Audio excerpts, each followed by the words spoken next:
Hi everybody, and welcome to something you should practice this weekend. Fair warning, this exercise is not fun. It's not. There's nothing flashy, there's nothing cool about it. The only problem is you really need to do it. And so I'm here to feed you your fiddling vegetables. So we're gonna work on a bowing exercise for long bows, full length bows. Somebody asked me, I had made a mention of an exercise that my teacher used to make me do for hours on end and said, would you be willing to actually include this in your series? And I was like, okay, you asked for it. So here we go.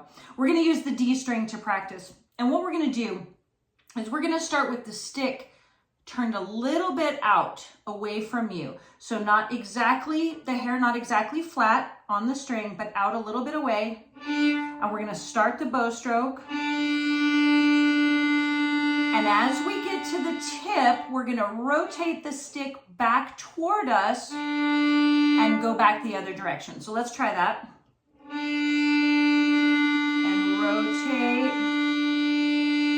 Now rotate again to get the stick out away from us again. So we're gonna just practice that back and forth, and we're starting the rotation maybe about a quarter of the way left into the bow. So let's try that. Down, rotate up, rotate down, rotate up, rotate down.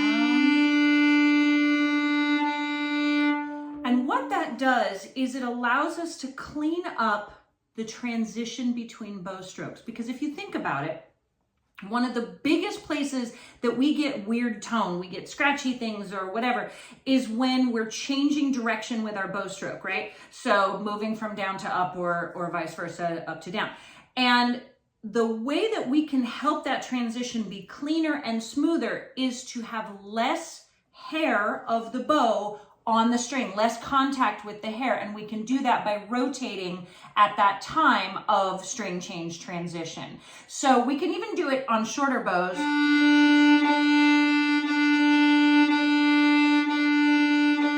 And it really does help create a smoother, more seamless bow stroke. Now, if we're doing something that needs a little more grit, we're not looking for that. But if we're wanting to do